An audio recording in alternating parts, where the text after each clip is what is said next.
Hello प्यारे बच्चों, Lakshman classes में आपका स्वागत है। हम लोग पढ़ाई कक्षा 10 की विज्ञान चैप्टर नंबर 2 अम्ल, क्षार एवं लवण इसके अभ्यास सॉल्व कर रहे हैं। तो बेटा क्वेश्चन नंबर 1 से लेकर 4 तक सॉल्व कर चुके हैं। आज देखते हैं हम पांचवा क्वेश्चन क्या है। बेटा पांचवा क्वेश्चन है एनसीईआरटी की, बेटा बुक में देख लेना, पेज नंबर 38 पर अभ्यास दी हुई है। तो बेटा देखते हैं क्वेश्चन नंबर 4 है। क्वेश्चन नंबर 5 है, निम्नलिखित अभिक्रियाओं के लिए पहले शब्द समीकरण लिखिए। पहले क्या काम करना है बेटा, पहले शब्द समीकरण लिखना है तथा उसके बाद संतुलित समीकरण लिखना है। तो पहला दिया हुआ है बेटा, तनु सल्फ्यूरिक अम्ल दानेदार जिंक से अभिक्रिया करता है। तो पहले क्या लिखना है, पहले लिखना है बेटा शब्द समीकरण। बेटा आंसर देखो, अब इसका आंसर नंबर ए, ठीक है, आंसर नंबर ए। तो पहले क्या लिखना है बेटा, पहले लिखना है शब्द समीकरण, पहले लिखना है बेटा हमारे लिए शब्द समीकरण। उसके बाद क्या लिखना है बेटा, उसके बाद लिखना है हमारे लिए संतुलित समीकरण। क्या लिखना है बेटा, संतुलित समीकरण, ठीक है, ये दो लिखनी है बेटा।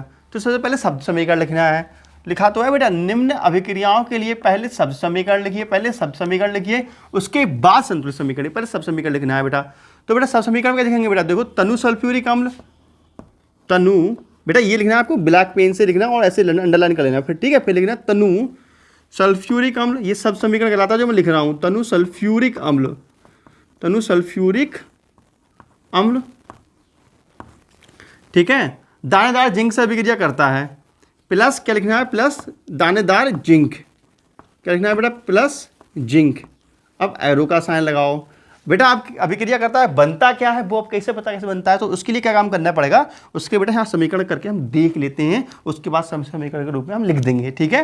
तो तनु सल्फ्यूरिक अम्ल, तनु सल्फ्यूरिक अम्ल क्या होता है बेटा, H2SO4, ये क्या है, तनु सल्फ्यूरिक अम्ल है। ये क्या है बेटा, तनु सल्फ्यूरिक अम्ल, तनु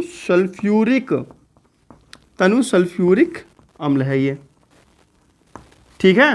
किससे क्रिया करानी है, इससे क्रिया करानी है बेटा दानेदार जिंक से, जिंक से क्रिया कराना। जिंक क्या करेगा, हाइड्रोजन को विस्थापित कर देगा। तो हमें प्राप्त होगा यहाँ ZnSO4 जिंक सल्फेट प्राप्त होगा, प्लस प्राप्त होगा हाइड्रोजन गैस। बेटा ये होगी संतुलित समीकरण। देखो संतुलित होगी, जिंक एक है, जिंक एक है, S एक है, S एक है, O4 है, O4 है, हाइड्रोजन 2 है, हाइड्रोजन 4 है। ये समीकरण संतुलित समीकरण क्या होगी बेटा। अब हमें सब समीकरण लिखना है, तो बेटा इतना तो लिख गया सब समीकरण में। अब क्या बचा है बेटा, जिंक सल्फेट, क्या बचा है बेटा, zinc sulphate plus hydrogen gas, plus hydrogen gas. बेटा अब ये हो गया शब्द समीकरण, ऊपर वाला हो गया शब्द समीकरण, नीचे वाला क्या हो गया, संतुलित समीकरण। तो हमें ऐसे ही लिखना है। हम क्या काम करेंगे, संतुलित समीकरण लिखेंगे, उसकी हेल्प से शब्द समीकरण ऊपर लिख देंगे, तो इनके अकॉर्डिंग आंसर भी हो जाएगा। तो इसका आंसर ये हो गया बेटा, ठीक है। अब देखते हैं कि बी क्या है। बी क्या है, बी में क्या पूछा गया है, ये समझ में आ गया बेटा आपके। बी में देखो बेटा, आपको क्या काम करना है, आप बुक से बेटा ये यहाँ तक छपाई करेंगे, यहाँ तक, ठीक है, ब्लैक पेन से। फिर नई लाइन से नंबर 8 आना है, ब्लैक पेन से ये लिखना है, फिर नीले पेन से यहाँ से ये आंसर लिख लेना है, ठीक है। फिर ब्लैक पेन से बी क्वेश्चन लिखना है। बी क्वेश्चन क्या है बेटा, तनु हाइड्रोक्लोरिक अम्ल, क्या है बेटा, तनु, मैं इसको सबको मिटा देता हूँ, फिर बी लिखता हूँ, ठीक है। बेटा आप बुक निकालो, एनसीईआरटी बुक, और बुक में ये सब लिखा हुआ होगा जो मैं लिख रहा हूँ, ठीक है। तो देखो बेटा बी क्या है, बी है, बी दिख जाएगा यहां तक का, आप लोगों को दिख जाएगा। बी है तनु सल्फ्यूरिक, ना ये बी है बेटा, तनु हाइड्रोक्लोरिक अम्ल, तनु हाइड्रोक्लोरिक अम्ल, तनु हाइड्रोक्लोरिक अम्ल, तनु हाइड्रोक्लोरिक अम्ल मैग्नीशियम पट्टी के साथ अभिक्रिया करता है। मैग्नीशियम पट्टी के साथ अभिक्रिया करता है बेटा, पट्टी के साथ अभिक्रिया करता है। बेटा बुक से लिख लेना, सही से हो सकता है लिखने में बाई चांस हिंदी मिस्टेक हो जाती है, उसको इग्नोर कर देना, ठीक है। तो बेटा देखो इसका हमें क्या काम करना है, इसका हमें शब्द समीकरण लिखना है, उसके बाद क्या लिखना है, इसका संतुलित समीकरण लिखना है। सबसे पहले क्या लिखना होता है बेटा इसका शब्द समीकरण, शब्द समीकरण, ठीक है। उसके बाद क्या लिखना है इसका संतुलित समीकरण, संतुलित समीकरण, ठीक है। तो बेटा पहले हम संतुलित समीकरण लिखते हैं, उसके बाद ऊपर ये लिख देंगे, ठीक है। तो बेटा देखो शब्द समीकरण रूप में कैसे लिखेंगे, अच्छा देखो शब्द समीकरण रूप में लिखेंगे बेटा तनु हाइड्रोक्लोरिक अम्ल, तनु हाइड्रोक्लोरिक अम्ल प्लस ये क्या है मैग्नीशियम की पट्टी प्लस मैग्नीशियम, आपस में क्रिया करते हैं तो क्या बनता है, उसके लिए बेटा हमारे लिए समीकरण इधर लिखना होगा। ये सब समीकरण लिखना है ऊपर वाला, नीचे वाला संतुलित समीकरण को लिखते हैं बेटा तनु HCl, तो बेटा लिखेंगे HCl कैसा होना चाहिए तनु पतला वाला, प्लस मैग्नीशियम की पट्टी डालेंगे बेटा मैग्नीशियम, तो यहाँ 2 लेना होगा, ठीक है। तो यहाँ 2 लेंगे तो बेटा हो जाएगा MgCl2, magnesium chloride MgCl2 plus hydrogen gas remove हो जाएगी। समझ में आ रहा है। तो यही चीज़ ऊपर लिखना है, ये हो गया बेटा संतुलित समीकरण। अब यही चीज़ ऊपर लिखना है, क्या लिखना है बेटा magnesium chloride plus hydrogen gas, magnesium chloride, magnesium chloride plus hydrogen gas, ऊपर वाला सब समीकरण होगा, नीचे वाला संतुलित समीकरण हो गया। सी देखते हैं बेटा, सी क्वेश्चन क्या है इसका। जो सी है बेटा आप लोगों को दिख रहा है ना, लाइट बहुत कम है, चलो काम चलाओ, दिख रहा है बेटा, बाहर बारिश हो रही है बहुत तेज ना, तो इसलिए बेटा प्रकाश तो है नहीं बाहर, तो बहुत अंधेरे में पढ़ा रहा हूँ आप लोगों के लिए। तो बेटा देखेंगे तनु सल्फ्यूरिक अम्ल, सी है तनु सल्फ्यूरिक अम्ल, तनु सल्फ्यूरिक अम्ल, तनु सल्फ्यूरिक अम्ल कहाँ से क्रिया करता है बेटा एल्युमिनियम के चूर्ण के साथ, एल्युमिनियम के चूर्ण के साथ अभिक्रिया करता है, एल्युमिनियम के चूर्ण के साथ अभिक्रिया करता है, के चूर्ण के साथ अभिक्रिया करता है। तो सबसे पहले क्या लिखना होता है बेटा इसका शब्द समीकरण, क्या लिखना होता है शब्द समीकरण, ठीक है। उसके बाद क्या लिखना होता है बेटा इसका संतुलित समीकरण, ठीक है। तो सब समीकरण कैसे लिखते हैं बेटा तनु सल्फ्यूरिक अम्ल, तनु सल्फ्यूरिक अम्ल प्लस एल्युमिनियम का चूर्ण, एल्युमिनियम का चूर्ण एरो। अब क्या बनेगा बेटा ये हमें देखना पड़ेगा संतुलित समीकरण से, ठीक है। तो बेटा देखो तनु हाइड्रोक्लोरिक अम्ल, बेटा ये रहा HCl प्लस ये रहा एल्युमिनियम का चूर्ण, ठीक है बेटा। करा दो रिएक्शन इसकी, 2 एल्युमिनियम ले लो, अच्छा तनु बेटा यहाँ HCl नहीं तनु सल्फ्यूरिक अम्ल है बेटा, तनु सल्फ्यूरिक अम्ल, तनु सल्फ्यूरिक अम्ल H2SO4 रिएक्शन कराएंगे तो प्राप्त होगा बेटा Al2SO4 का होल थ्राइस प्लस 3H2, ठीक है। यह हाइड्रोजन गैस हो गई, इसको बोलते हैं बेटा एल्युमिनियम सल्फेट, क्या बोलते हैं उसको एल्युमिनियम सल्फेट, क्या बोलते हैं बेटा एल्युमिनियम सल्फेट, ठीक है। तो क्या प्राप्त होगा हमारे लिए एल्युमिनियम सल्फेट प्राप्त होगा बेटा, aluminium sulphate plus hydrogen gas,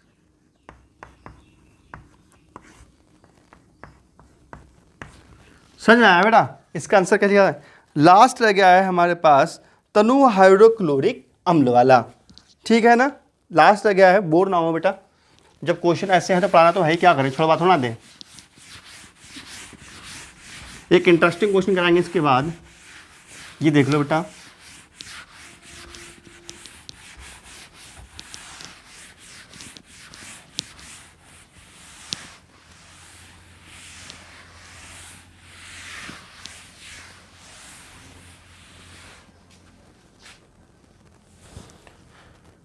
देखो इसमें डी वाला, डी है तनु हाइड्रोक्लोरिक अम्ल लौह के रेतन के साथ अभिक्रिया करता है। तनु हाइड्रोक्लोरिक अम्ल, तनु हाइड्रोक्लोरिक अम्ल लौह के रेतन के साथ अभिक्रिया करता है, रेतन के साथ अभिक्रिया करता है। ठीक है, रेतन का मतलब होता है लौह का चूर्ण। ठीक है, तो बेटा देखो इसका शब्द समीकरण, शब्द समीकरण, शब्द समीकरण कैसे कहता है बेटा? तनु हाइड्रोक्लोरिक अम्ल, तनु हाइड्रोक्लोरिक प्लस लौह का रेतन या लोहा या लोह के रेतन या लोहे का रेतन। अब रिएक्शन करा दो बेटा, इसकी क्या प्राप्त होगा? उसके लिए हमारे लिए संतुलित समीकरण देखना होगा इसका।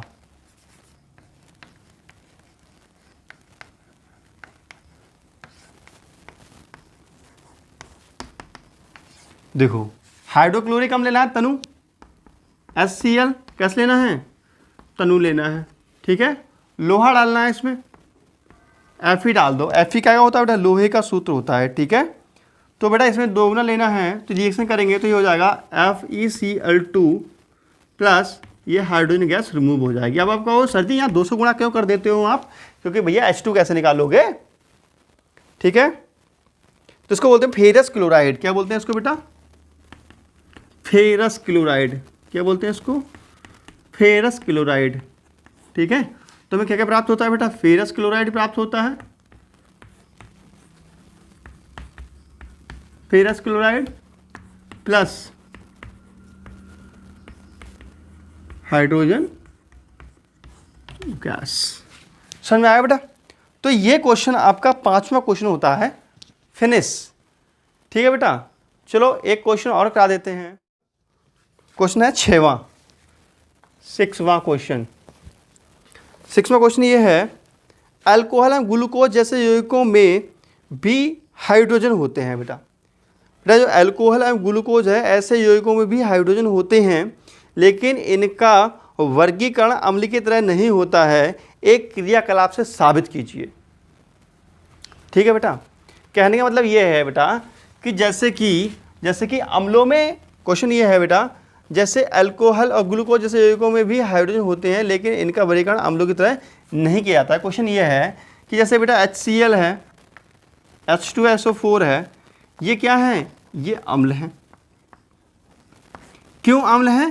क्योंकि इसमें H+ आयन पाए जाते हैं, इसलिए ये अम्ल कहलाते हैं। क्वेश्चन ये कह रहा है कि भैया इनको तो आप अम्ल कहते हो क्योंकि इसमें हाइड्रोजन प्रेजेंट हैं। ठीक इसी प्रकार जो ग्लूकोज है, ग्लूकोज, अल्कोहल, ये चीजें हैं, इनमें भी हाइड्रोजन प्रेजेंट होता है, तो फिर इन्हें अम्ल क्यों नहीं कहा जाता? इन्हें अम्ल क्यों नहीं किया जाता? अम्लों की तरह वर्गीकृत क्यों नहीं किया जाता है? समझ में आया बेटा क्वेश्चन ये है, फिर सुन लो बेटा, क्वेश्चन ये है अल्कोहल और ग्लूकोज जैसे यौगिकों में भी हाइड्रोजन होते हैं। क्वेश्चन ये है बेटा जो बेटा अल्कोहल और ग्लूकोज होता है इनमें भी हाइड्रोजन होते हैं, लेकिन इन्हें अम्लों की तरह क्यों नहीं कहा जाता? अम्लों की तरह वर्गीकृत क्यों नहीं करा जाता है? ठीक है, तो इसका छोटा सा उत्तर है कि क्योंकि इनमें H+ आयन फ्री नहीं होते हैं, इनमें H+ आयन नहीं होते हैं, इसलिए इन्हें अम्लों की तरह वर्गीकृत नहीं कर सकते हैं। लेकिन ये उत्तर आप लिखोगे तो नंबर नहीं मिलेगा, यहाँ आंसर सही नंबर नहीं मिलेगा। कारण क्या नंबर ना मिलने का? नंबर इसलिए नहीं मिलेगा बेटा, क्वेश्चन में कहा गया कि इसे क्रियाकलाप द्वारा साबित कीजिए। इसे क्रियाकलाप द्वारा साबित कीजिए मतलब किसी प्रैक्टिकल से आप इस बात को सिद्ध कीजिए कि भैया कि ग्लूकोज में और अल्कोहल में H+ आयन नहीं होते हैं। इस बात को आप प्रैक्टिकल से साबित कीजिए, क्रियाकलाप साबित कीजिए, तभी इसका आंसर सही माना जाएगा। तो देखते हैं इससे क्रियाकलाप कैसे होगा बेटा। ठीक है, समझते हैं इस क्वेश्चन को और क्रियाकलाप देखते हैं। क्रियाकलाप द्वारा इस बात को हम कैसे साबित कर सकते हैं।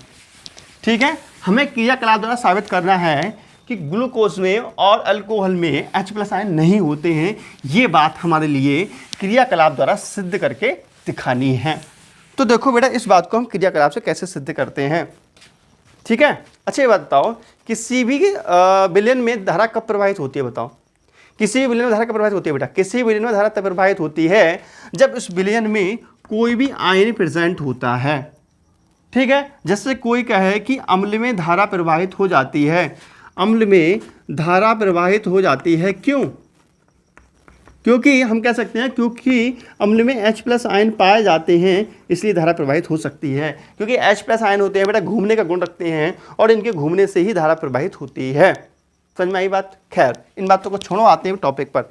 टॉपिक ये था हमारा कि अल्कोहल में H+ आयन नहीं होते हैं, इसको कैसे सिद्ध करें हम एक क्रियाकलाप से, ठीक है। तो क्रियाकलाप देखो बेटा कैसे हम इसको सिद्ध करें। हम क्या काम करते हैं, इसके लिए एक बीकर लेते हैं। इसके लिए क्या काम करते हैं बेटा, एक बीकर लेते हैं, ठीक है।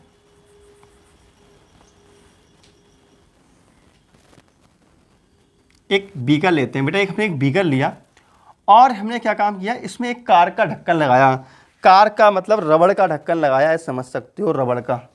बेटा हमने यहाँ पर रबड़ का ढक्कन ही लगाया, यहाँ पे एक कार का टुकड़ा यहाँ फिट कर दिया।